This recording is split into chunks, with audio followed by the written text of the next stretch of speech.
The Wizards of the Coast situation is far from over, ladies and gentlemen.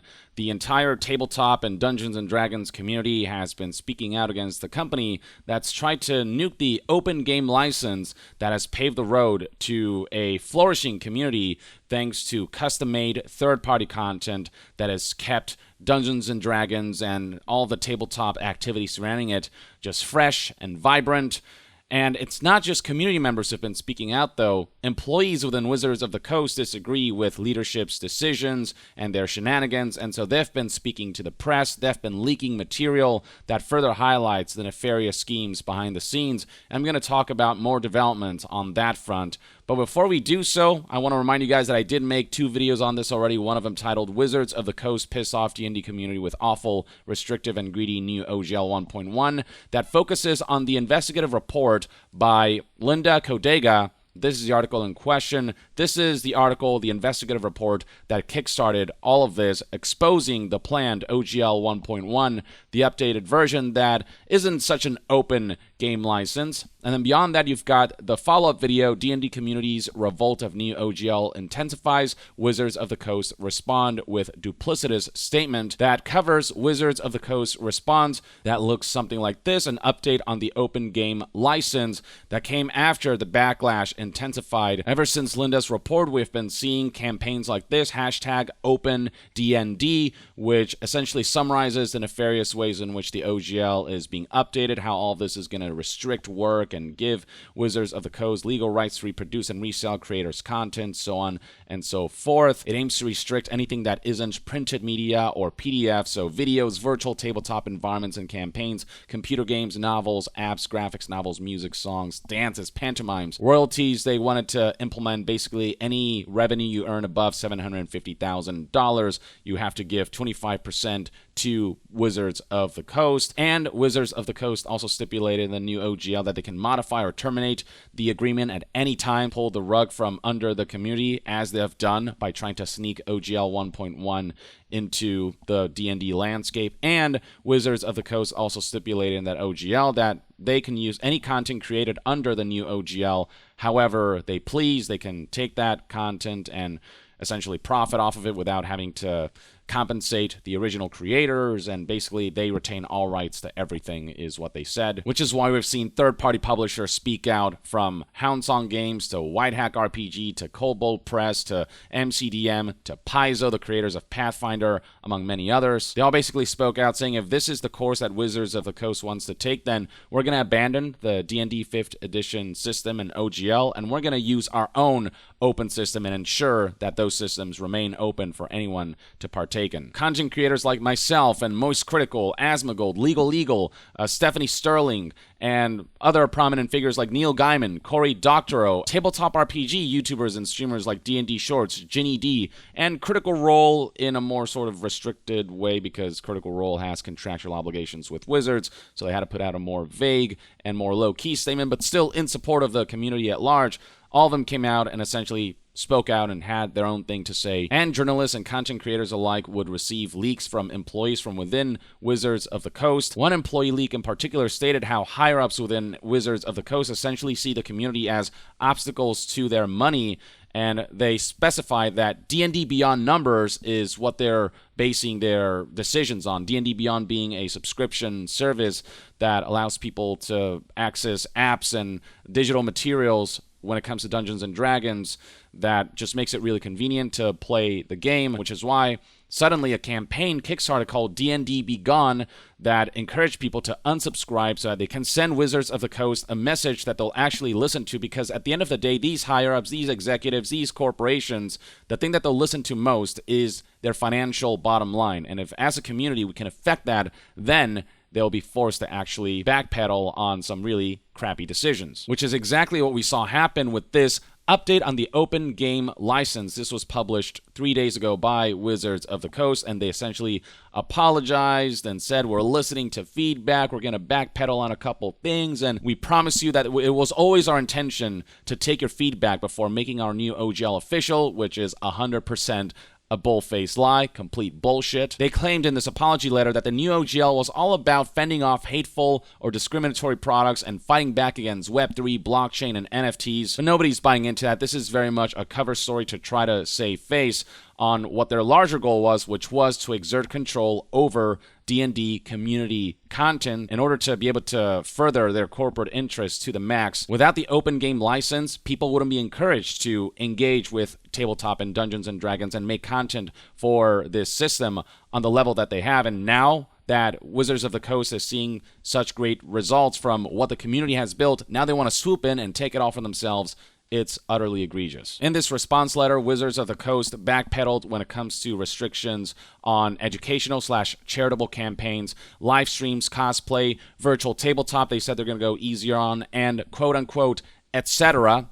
So that's really vague. We're going to have to wait until the final OGL is released to really gauge what they're backpedaling on and what's sort of more duplicitous wording. They also backed off on royalties and the initial intention to take 25% of everything that was earned past the $750,000 mark for any endeavor, and that's revenue, not profit, which is an important distinction. And they backed off on the language within the new OGL that stipulated that Wizards of the Coast has the right to use third-party content, community content, however they wish, that they own the license to all of that, and that they can do whatever they want with that profit off of it if they wanted to without having to compensate or credit the original creators. But this very much feels like a 3 steps forward, 2 steps back maneuver. They still took that 1 step forward. They're still trying to push for things that shouldn't be. And what especially reveals the duplicitous and manipulative nature of this response that tries to paint the picture that Wizards of the Coast had the best of intentions and that they always were going to listen to community feedback is this bit right here. You're going to hear people say that they won and we lost because making your voices heard forced us to change our plans. Those people will only be half right. They won, and so did we. They actually felt the need to come out and say, you didn't own us, you didn't control us or force our hand on anything. We are in it together with you guys. Let's all hold hands and celebrate in our collective victory. No, this is the community's victory, not the executives and higher-ups at Wizards. It was never their intention to take community feedback that seriously. The only reason they're doing it now is because the D&D Be Gone campaign proved to be so effective. Right here was reported by Linda Codega that Wizards of the Coast canceled the OGL announcement after online ire, and this was something that insider sources at Wizards of the Coast told IO9 about, further suggesting that employees within Wizards of the Coast are not happy with leadership decisions that, by the way, staff were not informed about until the very last minute, so they were also thrown off by all this and had the rug pulled from under them and are trying to deal with all of this. Even employees and staff at Wizards of the Coast have had enough, and that's why we're seeing them speak out even more. Just 2 days ago, on January 14th, 2023, Linda reported on more information that they obtained from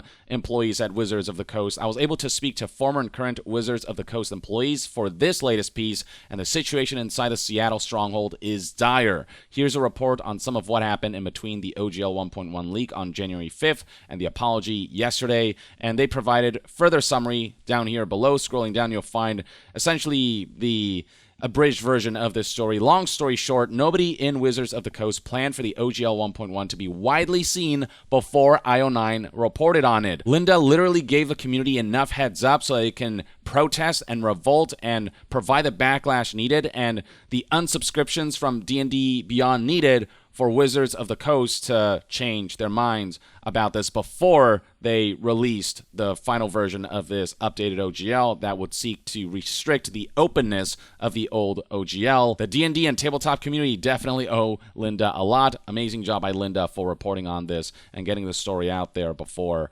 Wizards could realize their master plans. We confirmed the rumored sweetheart deals that Wizards of the Coast presented to third-party publishers in late December, and how the fan-led D&D Be Gone campaign sent the biggest message. Wizards of the Coast plan was to keep the new OGL under wraps, and only a handful of third-party publishers were made privy to the updated OGL, and these hand-picked third-party publishers were the ones who were offered these sweetheart deals that are better than what's conveyed in the OGL, the updated OGL. But outside of that hand-picked circle, the plan was to just dump the new OGL on the entire community without notice and just ride out the backlash. Linda further continues from information obtained from staff and employees within Wizards of the Coast. There was an OGL 2.0 that was supposed to release Thursday alongside an FAQ. The 2.0 would go into effect Friday referring to the 13th of January, so a couple days ago. We saw the FAQ ahead of time. It was a half step back from 1.1, the backpedaling that occurred after the backlash. When the FAQ began to spread, Wizards of the Coast buttoned up in order to avoid more leaks to press and content creators.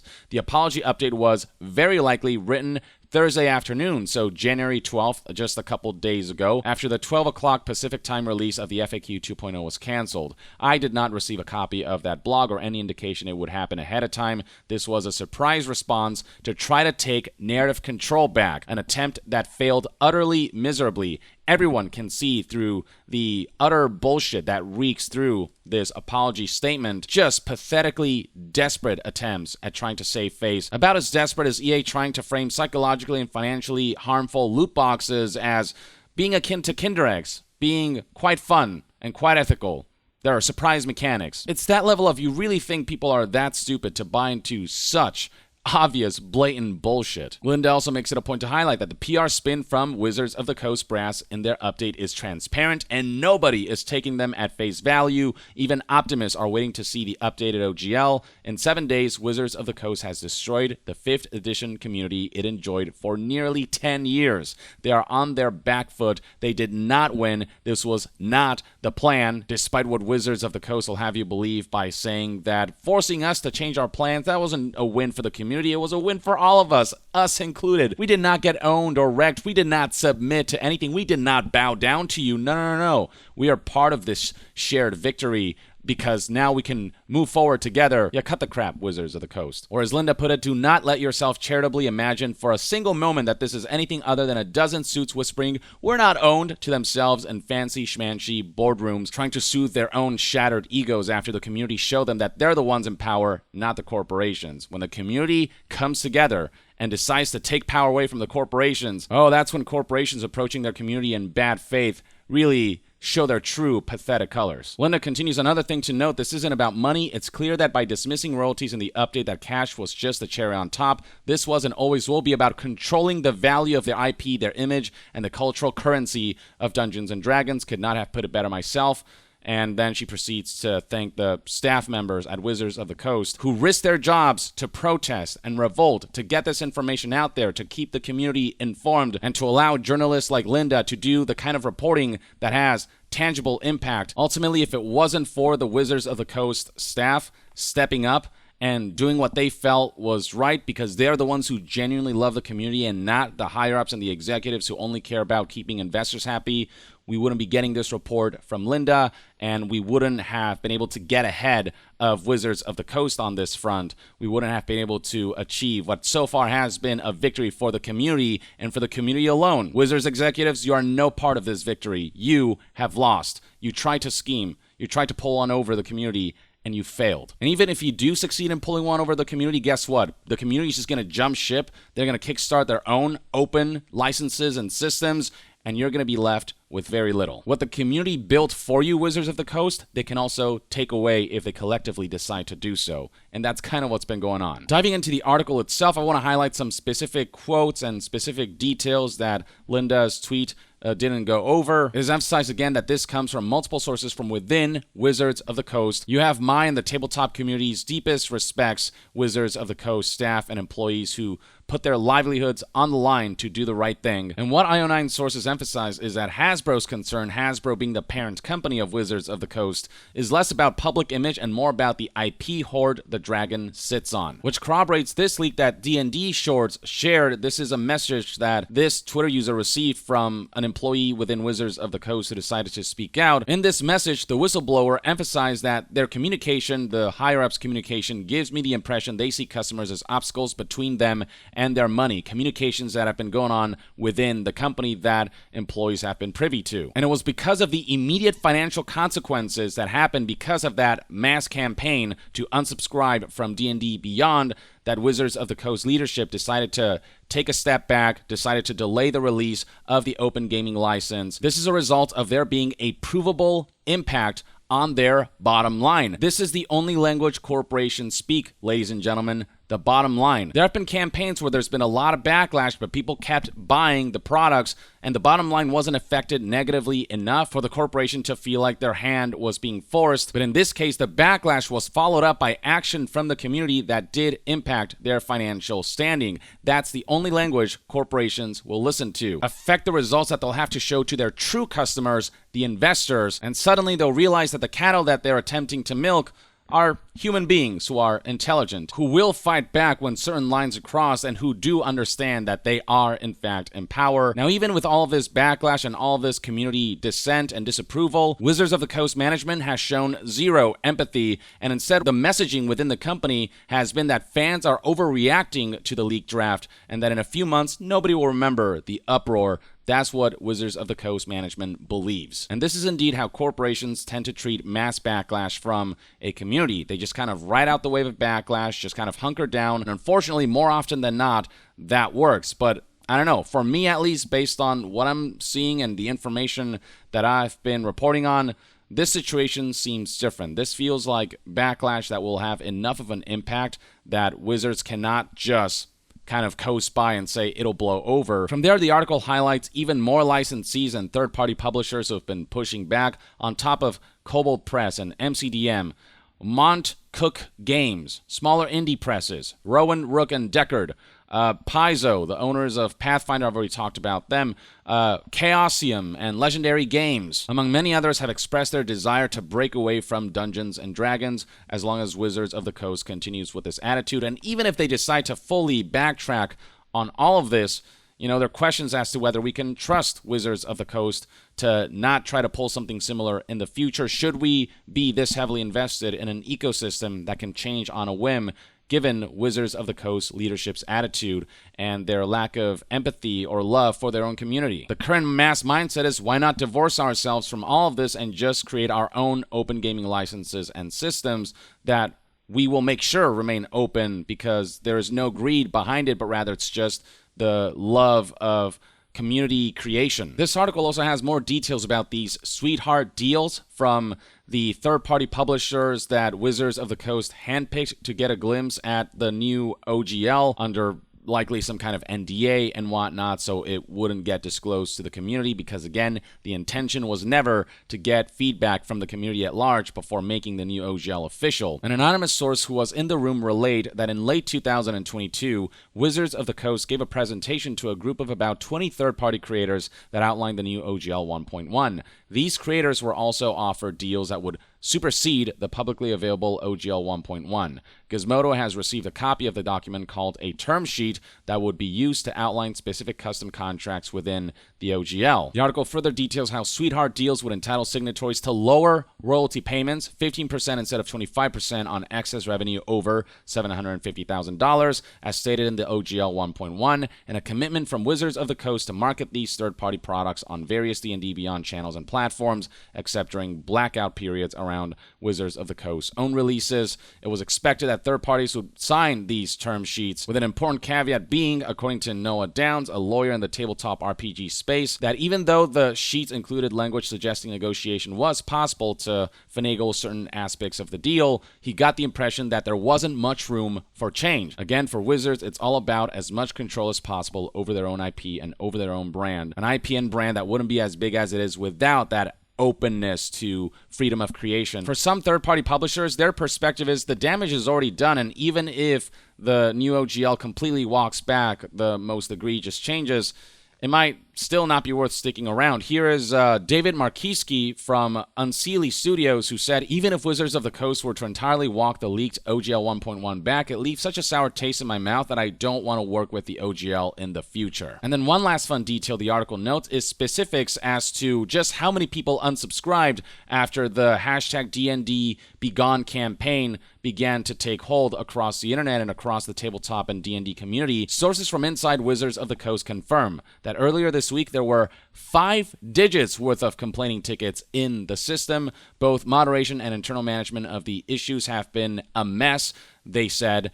partially due to the fact that Wizards of the Coast has recently downsized the D&D Beyond support team. 5 digits worth of tickets, we're talking about tens of thousands of people, and people have to go through this support system where you have to submit a ticket in order to cancel your D&D Beyond account. So the majority of these likely were submitting a ticket to cancel their subscription, and I mean, tens of thousands of subscriptions worth of money, that does add up. We're still waiting on Wizards of the Coast to release the final version of the OGL. So even though they've made all these promises about ways that they're going to backpedal, we don't know for sure exactly how that's going to look like. The specific language is very important to analyze. So we'll wait and see what happens on that front. But I imagine that there are some egregious changes that the community would complain about where they're not going to budge on.